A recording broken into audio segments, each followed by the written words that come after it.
Hi everybody. So this is the screencast on the segment that we didn't have time for on Wednesday.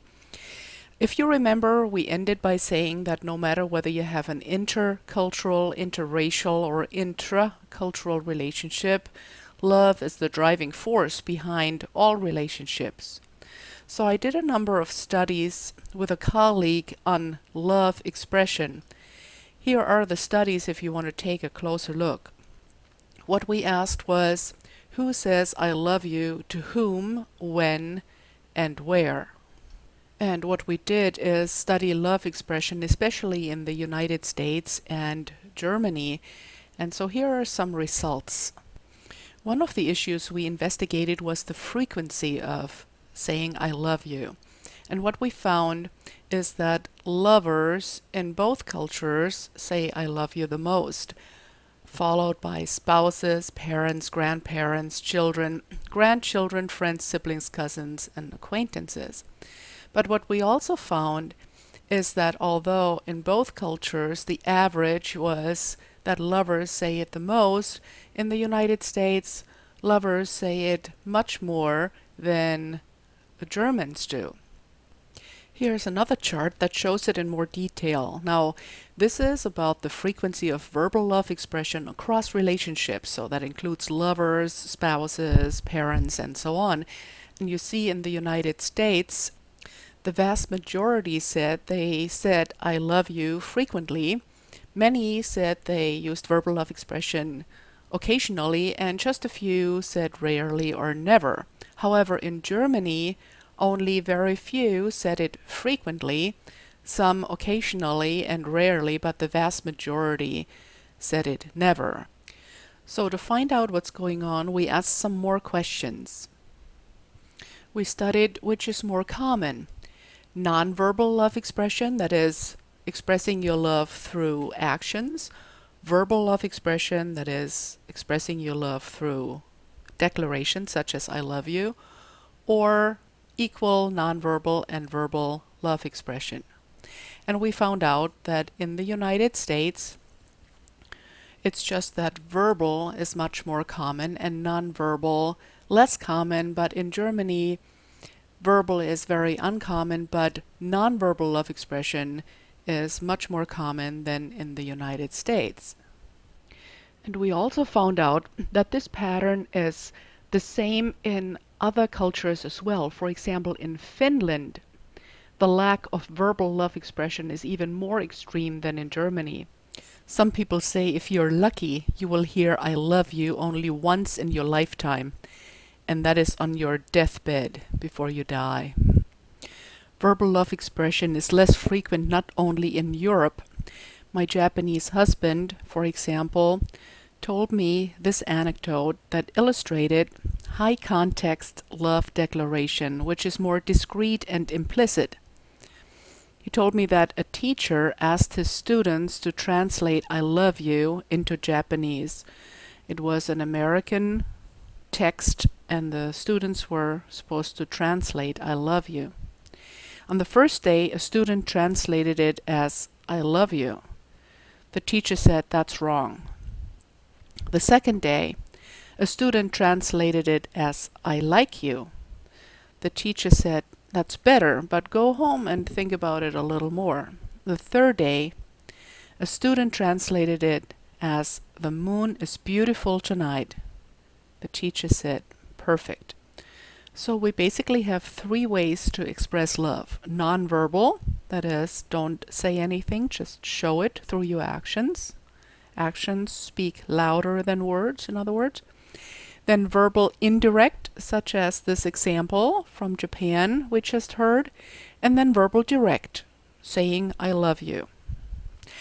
Now, the thing is that the US pattern is spreading.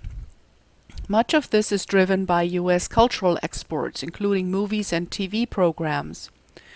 Overseas viewers, for example, comment on being surprised at how often people say I love you in US produced films and sitcoms. And studies show that Germans use the expression more frequently now and in more relationships than in the past, so cultures are changing. Not just in Germany, there's also a study about Mexicans, and it shows that younger Mexicans appear to say te quiero and even te amo more often than before. However, the reviews are mixed. Now, some people think it's great that they can express their emotions more openly and have the freedom to show affection, but others complain about inflation of love expression, saying that the expression I love you is used too casually to satisfy the wishes of one's spouse or to cover up a mistake, for example. So it doesn't mean as much anymore as it used to. Overseas, you also hear complaints about the dangers of Americanization. When McDonald's, for example, launched its I'm loving it campaign in Germany and translated its slogan literally into Ich liebe es, a national debate started. Critics complained that love is an emotion too deep to be evoked for mundane objects such as burgers.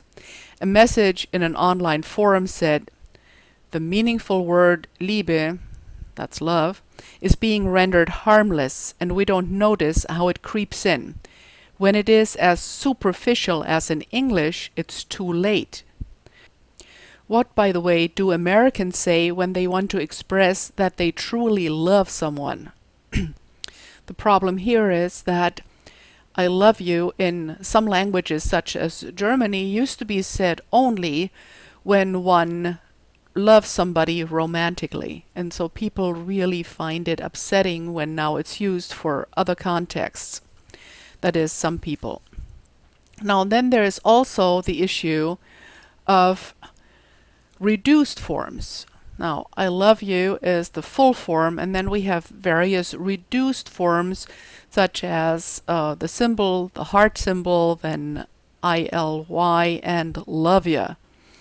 Now, the ambiguity of reduced forms makes receivers wonder whether the expression is sincerely felt even in English in the United States.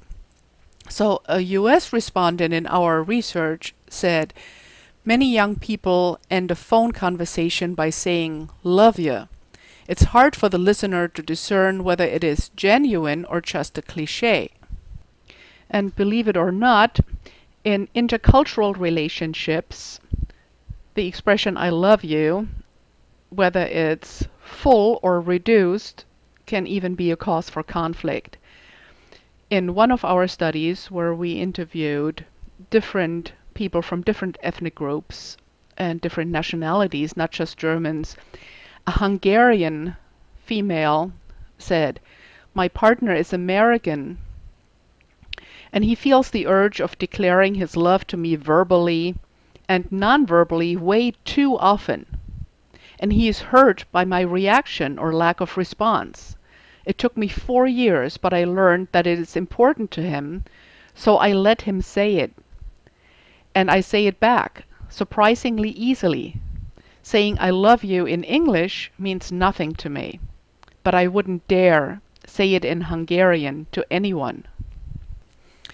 And although this student from Hungary said it reluctantly, some people actually welcome the opportunity to use the English locution I love you to express feelings that would otherwise remain unspoken.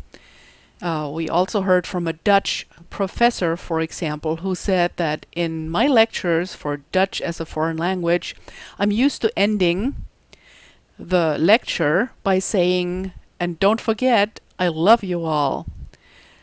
But this professor said I could never say this in Dutch because it just doesn't feel right. So I say it in English. So on that note, folks, you know I love you all too. And I'll see you in class and good luck on the quiz. Bye bye.